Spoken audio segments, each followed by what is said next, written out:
Well, thank you, Mike. That was a good choice for accompaniment with the message today. Well, you did good. Let's open with a word of prayer, shall we? Father in heaven, thank you so much for the privilege that we have to come together today, that we have the freedom to come here publicly to worship you in your house on your day, and no one stops us. Thank you for that incredible blessing and that incredible privilege, Lord. I pray that you will bless us now, come and join with us, and fill our hearts and this place with your Spirit, Lord. Help us to glorify you and help us to stand boldly for you no matter what may come. In Jesus' name, amen. You know, I was thinking while we were singing that song, it's amazing how times change. There was a time when this was one of the best-known songs in America, and everybody knew the lyrics, and the lyrics had things like, Christ was born across the sea, judgment is coming, he died to make men holy. This was a popular song. I imagine if people tried to spontaneously break out and sing this at a football game today, there would probably be public outrage. How dare you say something so offensive in public today? Amazing how things change. And that is why we are here today talking about religious liberty. I don't think I have to tell you that we live in troubled times. Now, of course, I'm sure people throughout history thought the same thing. You know, in the Middle Ages, people were put to death for disagreeing with the official church. In the colonial era, there was racism, violence, exploitation. In the 20th century, we had the communist revolutions and millions of people died, 2 world wars. Then in the 60s, in the name of peace and love, we got drugs and family breakup. Today we have terrorism and the new sexual revolution and huge political divides where people can't even be in the same room and act civil towards people that have a different philosophy. Yeah, we live in troubled times indeed, but it's really nothing new. And now we are hearing cases of people attempting to kill law enforcement officers that are carrying out their duty because there has been so much nasty talk and disrespect for authority. I don't think our society can go on too much longer like this, which to me says Jesus is coming back soon. Can I get an amen on that? Amen. Thank you. It's darkest before the dawn.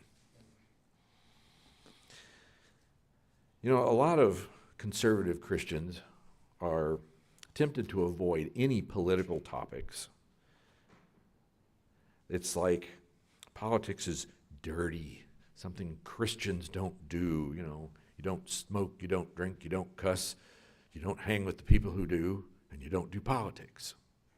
But you know, politics comes looking for you, whether you want it to or not.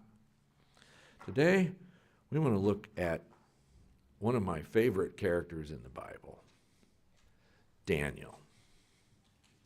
You know, I could have swore Dare to Be Like Daniel was in the hymn book, but it's not. Well, I should have talked to you ahead of time. I don't know how many of you remember the story of Daniel on Your Story Hour with the King's Herald singing, Dare to Be Like Daniel. As soon as I thought, I'm like, oh yeah, we should sing that song. But it's not in the hymn book, unfortunately. But Daniel had politics come looking for him. Here was this educated, nice Jewish boy growing up, behaving himself, and the whole world fell apart around him.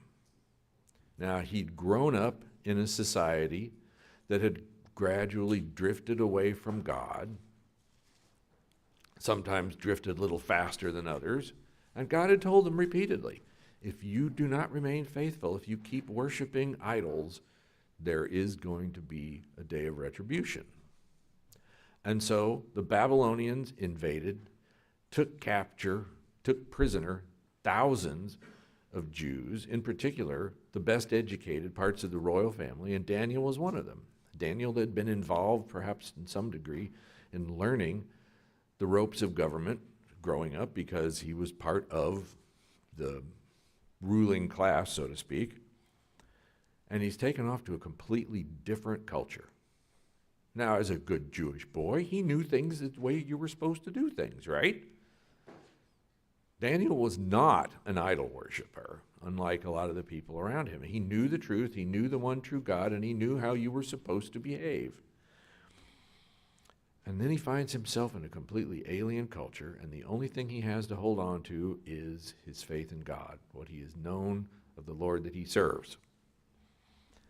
And that worked well for him because the powers that be looked at him and looked at his friends and went, you know, there's something special about these kids. They know something. You know, in some ways they're better than our kids. We're going to put them to good use. They can become a contributing part of our society. Now remember, this was a pagan culture. It didn't know about the one true God. So the point here, first of all, is act like a follower of the one true God, no matter where you may be or whatever happens to you. Daniel could have been depressed or sad or rebellious and thought, you know, everybody else was worshiping devils. Sure, they got what they had coming, but I wasn't doing that. He didn't get bitter. He said, well, Lord, I'm here. What do you want me to do? And his talent was seen and put to use. And he was raised up and given a place in the new government. Now, how many of us can say we live with such integrity and such understanding of what's going on that if we were kidnapped and taken off to an alien culture, a foreign country where we may not know the language or any of the behaviors, the people would look at us and go, we choose you to be part of the leaders because you have such integrity. That's a role model. I would hope I could handle that.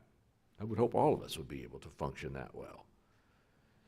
But here he is in a foreign land, been given a great deal of responsibility, and he lives up to it. And not just in one government. He goes through the Babylonians. He lives under, I believe, 3 different rulers. Nebuchadnezzar was just the first one. He's still holding his office with integrity when the Medo-Persians invade. And the grandson of the king that Daniel helped to convert, by the way, his example was so good that after everything Nebuchadnezzar went through, Nebuchadnezzar publicly announced his faith in the one true God. Now, how's that for being an evangelist? But he goes through the collapse of the government, and as irreverent as the grandson was, he still understood Daniel was a man of integrity, so that when the handwriting came on the wall, he said, I will reward you, even if it's bad news. And Daniel translated the writing on the wall and told Belshazzar, your time is over. You've been a bad ruler, and God is now taking the kingdom away from you. In fact, away from the Babylonians entirely. And even with that bad news, Daniel commanded so much respect that Belshazzar said, so be it. Give him the reward I promised him. You know, usually in ancient times, if you said something the king didn't like, didn't matter if you were saying the truth. You know, if we can't get to the source, then we'll kill the messenger. Daniel had such a reputation that he was still okay through that. And then when the Medo-Persians come in, he had such a reputation that Darius heard of him and said, you know, I think I need you in the new government. That doesn't happen, folks. Usually what happens when the new power comes in, it's Kind of like here in Illinois, when you get a governor from a different party, everybody gets fired and all the buddies come in. Only back then, you didn't get fired and get a pension and sent off to retirement. You usually got... So the retirement plan wasn't great. Daniel survived this again. And it's clear when we read this that not only was Daniel respected by these rulers that he worked under, he became their friends. And still, Daniel maintained his integrity, so much so that the other princes of the new empire were jealous of him. Are we so good at what we do, following the Lord and being a witness, that other people are jealous of us and trying to get us undone? Daniel was so well respected, he was set up as one of the 3 governors of the entire empire. And the Bible says that Darius had plans to even promote him till he was the man in charge of the entire empire. Kind of like Joseph in Egypt. The only one above him would have been the king himself. So all these other princes get jealous and like, we got to get rid of this guy. He's taken away all of our authority. Because when there's somebody of integrity running the show, you don't get all of the fraud and all the under-the-table dealings, and you don't get the get-rich-quick schemes and the fancy retirement, and the government paid for my vacation and my boat and my driveway and my swimming pool. That doesn't happen when you have somebody of integrity running things. So they were like, we don't like Daniel. We're going to get rid of him. And even though Daniel had been loyal and obedient to God's laws and a man of great integrity, trouble still came looking for him. So we think sometimes that if we can avoid the controversy, we'll stay out of trouble. But I'm here to tell you, if you're going to be faithful, trouble's going to come looking for you. The devil leaves alone the people that he's already got. He doesn't want to make trouble for them because they might get, wait a minute, this shouldn't be happening to me, and he doesn't want them to think too much. But the people that he doesn't have, yeah, let's go get them. Let's cause them as much trouble as possible. Because, well, he doesn't like God, he doesn't like God's followers, but he also wants his own followers to look at them and go, yeah, see what happens if you get too good? Trouble comes. So, Daniel honored the Lord, and then when this happens, what does Daniel do? Now, today we look at the politics in America, and it's ugly. You see a lot of good people kind of lose it when they start talking about the other side. And it doesn't really matter which side you're on. Both sides are guilty of this. Sadly, I would like to think that the conservative side is standing up for biblically based values, but if that's the case, perhaps the conservative side should act a little nicer when they're talking about the other side. Now, granted, the other side is pushing things that, as Christians, we should be objecting to. So, when we say, well, we can't get involved in politics, this is something dirty, this is something bad, it's too controversial, we shouldn't do that. The issue comes down, it's like, this is something really horrible. This violates everything that Christian principles teach us. Are you just going to be quiet and go along with that? We're studying Revelation in Vespers, and we do a lot of talk about the mark of the beast. There are people that are the true believers that would accept the mark of the beast because they really believe it. But there's going to be a whole lot more people that are going, this religion thing, I don't care one way or the other. But I'm going to go along with this because I don't want to take any heat, or because it's going to interfere with me making money. And a choice will be forced. So when these things happen, as Christians, we can't be quiet. There are moral issues going on that we're told you need to stay out of this and mind your own business, and people can do what they want. But it's a moral issue. It's an ethical issue. Before the Civil War, pastors would get up and preach against slavery, about the evils of slavery, at least pastors in the North. Pastors in the South would preach against the evils of the pastors in the North that were against slavery. But today people go, nobody in the pulpit should talk about political issues. Well, it's kind of a fine line between political issues and moral issues. And a lot of times, political issues are moral issues. So, are you going to sit this one out because it's political? Or are you going to take a stand for what's right based on what we know from God's Word? We can't sit this out, folks. Trouble will come looking for us, just like it came looking for Daniel. Daniel did a good job. He stayed out of trouble. As they say, he kept his nose clean. And he still ended up in the lion's den. Now, hopefully none of us will end up in the lion's den. That's probably not as popular a political response today as it was in old times. But I'm hearing about people now, Christians, who aren't really even talking about anything particularly conservative, and they work for various charitable organizations, and they go to the bank and their bank account is frozen. They're like, I can't go buy food, I can't pay for gas, I can't pay my employees. My account's been frozen because somebody in that bank doesn't like the position I've taken on a morality issue. You did what you were supposed to do, and trouble still came looking for you. So if we think we're going to hide from the trouble by being quiet, it's not going to happen, folks. We have to take a stand. But what we need to learn from the example of Daniel is, how do you behave when the persecution comes? It's not a question of will the persecution come. The question is, when is it going to come? And under what context is it going to happen?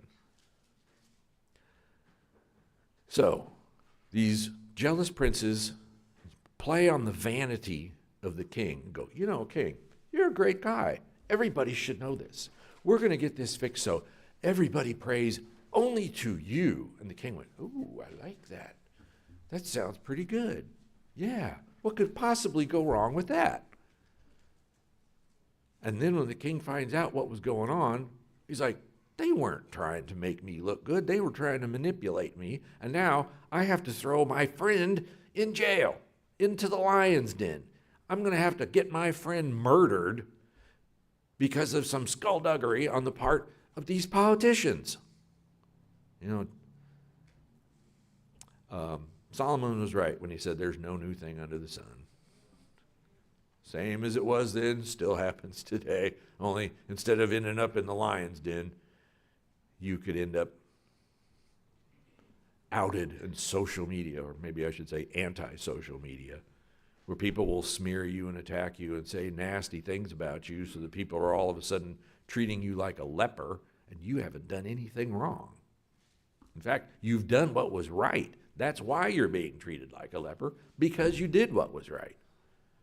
But what did Daniel do when this came out? Now remember, the decree said, you can't pray to anybody except for the king for a whole month. What did Daniel do?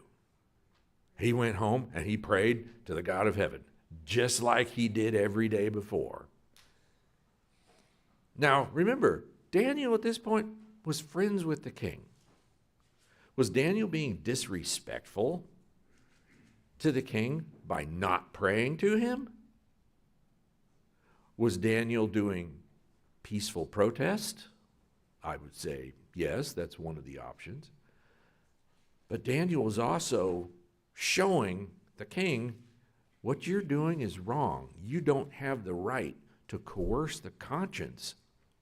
And I'm not the only one. There are other people living in your empire who believe in the same God I do. And it is wrong for us to worship anyone other than the one true God. Yeah, king, you're my friend, but you're not a God. I'm not going to pray to you. But he was respectful. He kept doing what he did. He didn't get up in the pulpit. He didn't start a letter campaign. He didn't get on social media and trash talk. He didn't start protests. He didn't go down out into the palace in front and start walking with a sign, burning tires in the street and flipping over police cars and setting them on fire, even though, well, to be honest, he kind of had a case for doing that. But he didn't. He went right on about the business of worshiping the one true God the way he always had. And he was publicly displaying his faith because he knew what the consequences were. And he did it anyway. And sure enough, the consequences came, and under this entire thing, Daniel was respectful and calm. In fact, let's look at Daniel 6. When the king is getting ready to throw him into the lion's den,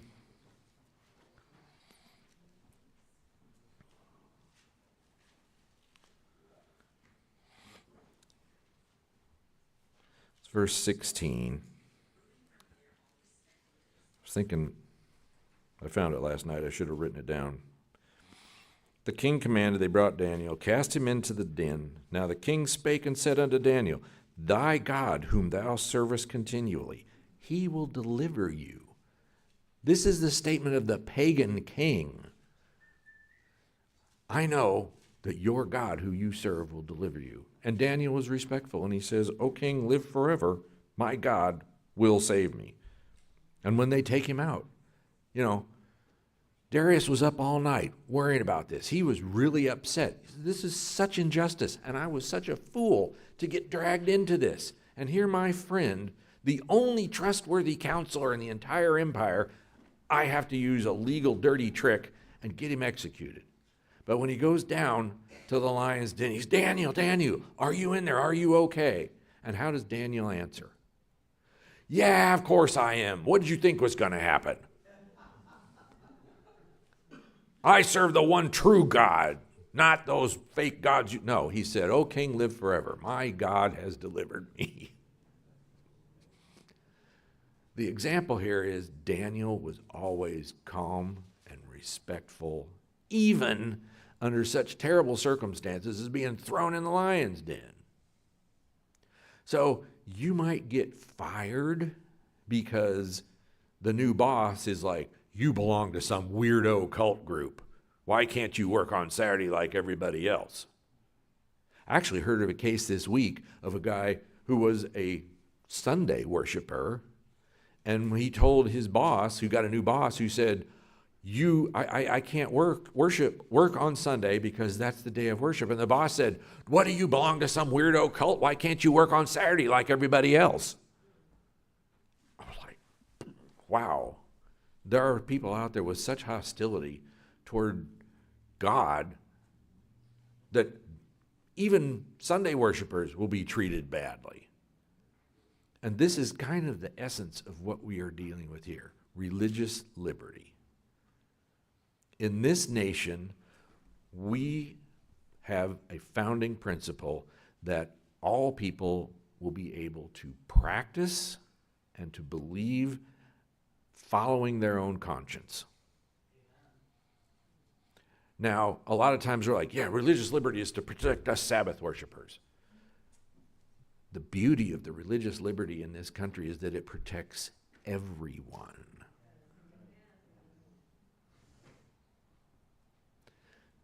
The genius of America is that everyone has this freedom and it is protected and it is supposed to be respected. Adventists can worship on Saturday. Jews can worship on Saturday. Muslims can observe their day of rest on Friday. Sunday keepers can worship on Sunday. And here's the real mind-blowing part. If you don't want to worship, you don't have to. You can be a hardcore secularist, you can publicly claim there is no God and nobody can do anything to you, or they shouldn't anyway, because we have the right to follow our conscience. Now, as Bible-believing Christians, we believe that Saturday is the biblical Sabbath. And it is. It's not hard to support that. People who will reject that really are not being honest when they look at the Bible. But that's beside the point. This freedom to worship as we see fit, this freedom to not worship, is extended to everyone. And with that freedom is the freedom that we can go out and we can invite, we can teach, we can make friends, we can explain what we believe, and we can win people through our testimony and how we behave, like Daniel. I don't think this is a thing anymore, but I remember a time when you went through the airport and somebody would come up to you and go, "Are you saved?" And after a while, you could walk through the airport and you could tell where they were because there was a big open space. People would know where the weirdos were, just go around them. But they had the freedom to do that. Does anybody remember going through the airport and you hear what sounds like a bell ringing, and it's the Hare Krishnas? And everybody's like, you know what? It's a free country. You can do that. I don't agree with them, but they have the right to do that. But we are told to use this freedom to evangelize, to go out with respect. And how did Jesus say his followers were to be known? By their... Okay, that's a good one, but that's not the one I was looking for. Oh, by their love. If we are treating, yes, love is one of the fruits, so technically that was a correct answer. By their love, if we lovingly evangelize, people will see the Spirit working in us, they will see the love of God at work in us, and they will go, I want that. No coercion will be necessary. We won't need the Adventist Inquisition or the Spanish Inquisition or the Jehovah's Witness Inquisition or anything, because the love of God will win people to the truth if we act kindly, lovingly, respectfully, like Daniel did. None of us have ever been threatened with death for our beliefs, I don't think.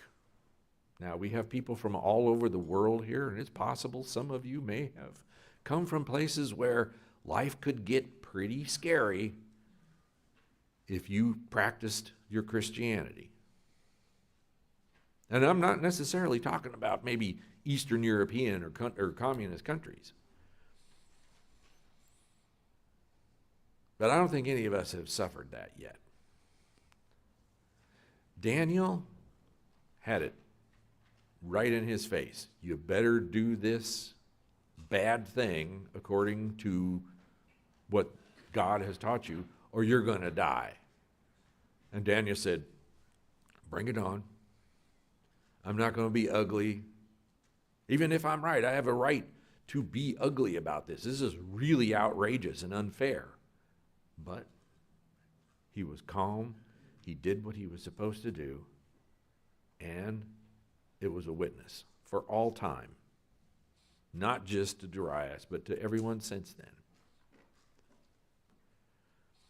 We use this religious liberty to go out and evangelize.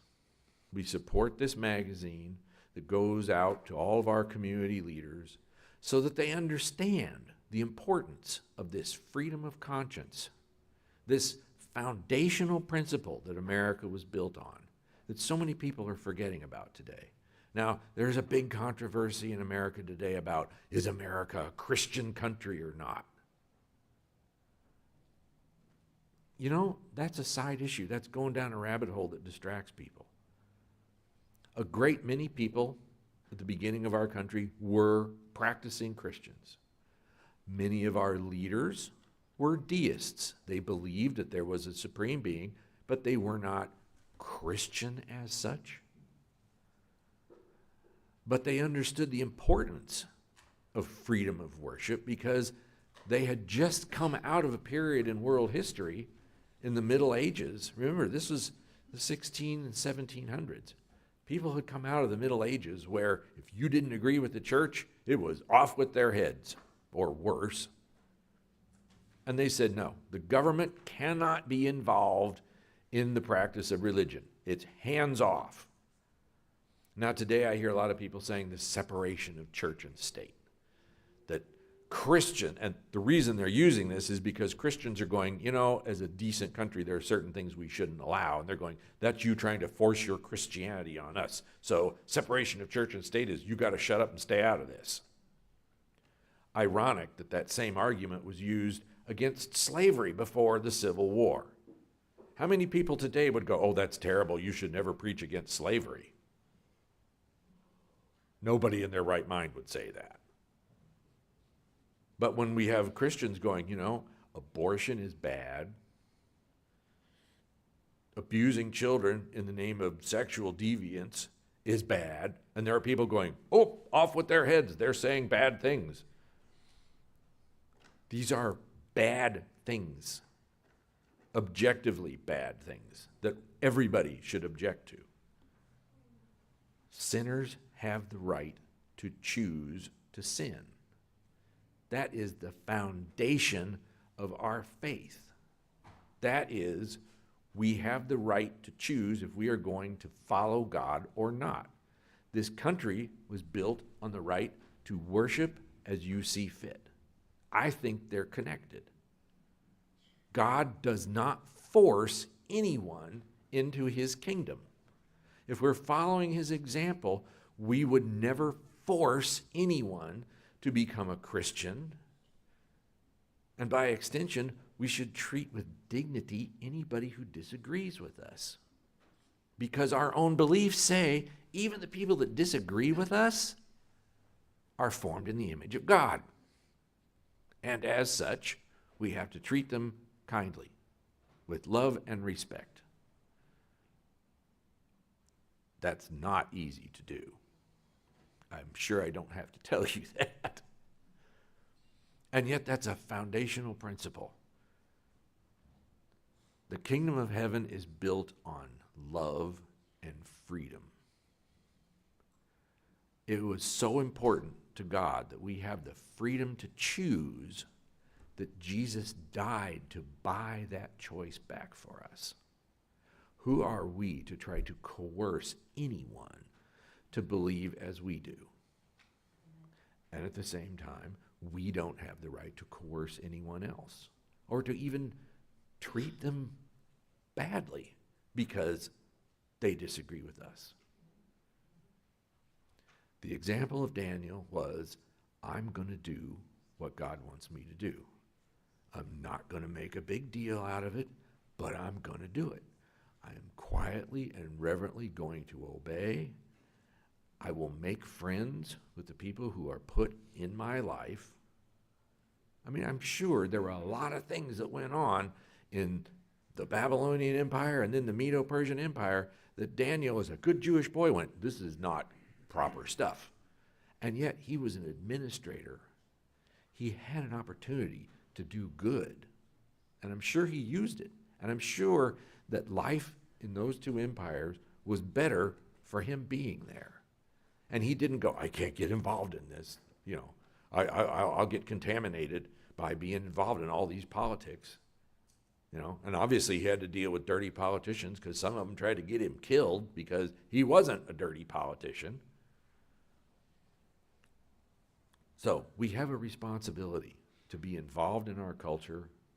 We have a responsibility to be witnesses, and it should all be done with love, no matter how crazy things are getting around us.